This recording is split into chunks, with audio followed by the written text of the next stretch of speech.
नमस्कार साथियों। आज के वीडियो में हम देखने जा रहे हैं सिंधु नदी जल समझौता 1960 जिसके अंतर्गत ये भारत और पाकिस्तान के बीच कुछ नदियों से संबंधित एक जल का समझौता, पानी का समझौता हो रखा है।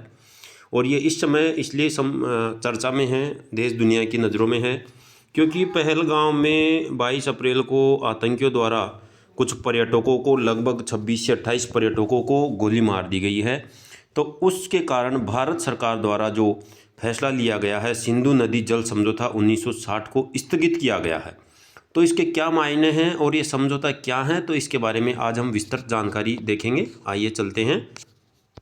सिंधु नदी जल सिंधु जल संधि है, यह है नदियों के जल के वितरण के लिए भारत और पाकिस्तान के बीच एक संधि हो रखी है, एक समझौता हो रखा है, जिसके अंतर्गत तत्कालीन जो विश्व बैंक है वो इसके अंदर मध्यस्थता की थी उसने, अर्थात वो एक मीडिएटर था। और इस संधि पर कराची में 19 सितंबर 1960 को भारत के तत्कालीन प्रधानमंत्री श्री जवाहरलाल नेहरू और पाकिस्तान के तत्कालीन राष्ट्रपति अयूब खान ने हस्ताक्षर किए थे। तो ये एक मैप के माध्यम से अब इसमें देख सकते हैं कि इसमें कौन कौन सी नदियाँ हैं जो, और किस प्रकार से ये जो सिंधु नदी जल समझौता, सतलुज और ये रावी, चिनाब, इन नदियों, झेलम आदि नदियों से संबंधित समझौता है। तो आइए इसका विस्तृत जानकारी देखते हैं। जी साथियों, ये है इस समझौते के अनुसार 3 पूर्वी नदियां हैं, व्यास, रावी और सतलुज, जिनका नियंत्रण भारत को, और जो 3 पश्चिम की नदियां हैं, सिंधु, चिनाब और झेलम, इनका नियंत्रण पाकिस्तान को दिया गया था। ये पूर्वी और पश्चिमी नदियां हैं 3-3। तो इनको, हालांकि इसमें कुछ विवादास्पद प्रावधान भी थे, जिसके अनुसार जल का वितरण किस प्रकार किया जाएगा यह निश्चित होना था, क्योंकि पाकिस्तान के नियंत्रण वाली नदियों का प्रवाह क्या है, पहले भारत से होकर आता था। तो इसलिए उसके संधि के अनुसार भारत को उनका उपयोग सिंचाई, परिवहन और बिजली उत्पादन हेतु करने की अनुमति है।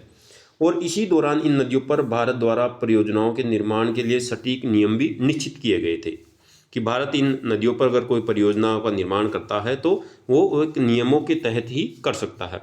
यह संधि पाकिस्तान के डर का परिणाम थी कि नदियों का आधार बेसिन भारत में होने के कारण कहीं युद्ध आदि की स्थिति में उसे सूखे, अकाल आदि का सामना न करना पड़े। वरना पाकिस्तान ऐसे समझौता करने वाला नहीं था, लेकिन उनको पता है कि अगर युद्ध की स्थिति में भारत ने इनका पानी रोक दिया तो पाकिस्तान के लिए बहुत ही गंभीर समस्या बन जाएगी, जो कि आज हमारे को देखने को मिल रही है। तो आइए इसका और आगे विस्तृत विश्लेषण करते हैं।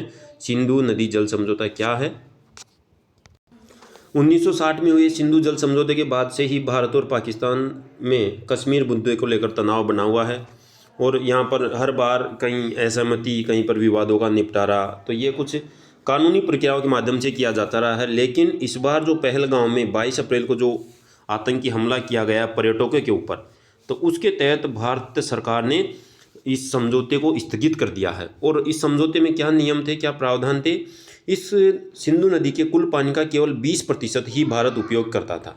और जिस समय यह संधि हुई उस समय पाकिस्तान के साथ भारत का कोई युद्ध भी नहीं हुआ था। उस समय परिस्थिति बिल्कुल सामान्य थी। लेकिन 1965 से लगातार है जो पाकिस्तान है भारत में हिंसा के विकल्प तलाशने लगा, जिसके कारण 1965 में दोनों देशों के बीच युद्ध भी हुआ और पाकिस्तान को इस लड़ाई में हार का सामना भी करना पड़ा।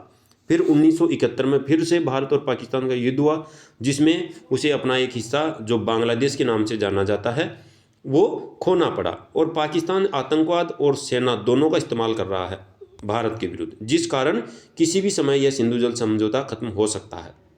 जिस प्रकार ये नदियाँ भारत का हिस्सा है, तो स्वाभाविक रूप से इस समझौते को तोड़कर पूरे पानी का इस्तेमाल भारत अपनी सिंचाई, विद्युत बनाने में, जल संचय करने में कर सकता है।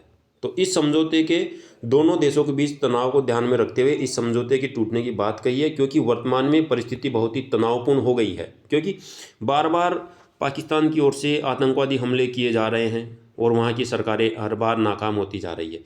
तो इस समझौते को रद्द होने से क्या हो सकता है, क्योंकि जो परिस्थिति 1960 में थी वह अब नहीं रही, क्योंकि 1965 का युद्ध, 71 का युद्ध, 99 का युद्ध, ये कारगिल युद्ध, और हर बार पाकिस्तान भारत से हारा है, उसके बावजूद भी अपनी हरकतों से बाज नहीं आ रहा है। तो इस बार भारत सरकार ने कठोर फैसला लेते हुए इस पहलगाम पर में पर्यटकों पर आतंकी हमला करने के बाद भारत सरकार ने यह समझौता स्थगित करने का प्रावधान, मतलब अपना निर्णय लिया है। देखिए, ये जो सिंधु नदी प्रणाली है वो किस प्रकार से है, 3 पश्चिमी नदियां हैं सिंधु, झेलम और चिनाब, जो पाकिस्तान के नियंत्रण में, और जो 3 पूर्वी नदियां हैं सतलुज, ब्यास और रावी। इस संधि के अनुसार रावी, ब्यास और सतलुज जो पूर्वी नदियां हैं उनको पाकिस्तान में प्रवेश करने से पहले इन नदियों के पानी को अनन्य उपयोग के लिए भारत को आवंटित किया गया था। हालांकि 10 साल की एक संक्रमण अवधि की अनुमति दी गई थी, जिसमें पानी की आपूर्ति के लिए भारत को बाध्य किया गया था। ध्यान देने वाली बात यह है कि भारत इसके लिए बाध्य था, ताकि तब तक पाकिस्तान अपनी आवंटित नदियां झेलम, चिनाब और सिंधु के पानी के उपयोग के लिए नहर प्रणाली विकसित कर सके। क्योंकि इसी तरह पाकिस्तान की जो पश्चिम नदियां थी झेलम, चिनाब और सिंधु, इनके उपयोग के लिए पाकिस्तान अधिकृत है, और पूर्वी नदियों के पानी के नुकसान के लिए पाकिस्तान को मुआवजा भी दिया गया। 10 साल की रोक अवधि की समाप्ति के बाद 31 मार्च 1970 से भारत को अपनी जो 3 नदियां आवंटित की गई थी उनके पानी का पूर्ण उपयोग करने का अधिकार मिल गया था, और इस संधि का परिणाम यह हुआ कि साझा करने के बजाय नदियों का विभाजन हो गया, और दोनों देश संधि से संबंधित मामलों के लिए आंकड़ों का आदान प्रदान और सहयोग करने के लिए सहमत भी हुए। इस प्रयोजन के लिए संधि में स्थायी सिंधु आयोग का प्रावधान किया गया, जिसमें प्रत्येक देश का एक आयुक्त भी नियुक्त किया जाएगा। तो इस प्रकार से ये सिंधु नदी जल प्रणाली थी, और ये सिंधु नदी जल समझौता 1960 था, जिसे भारत सरकार ने अभी स्थगित कर दिया है।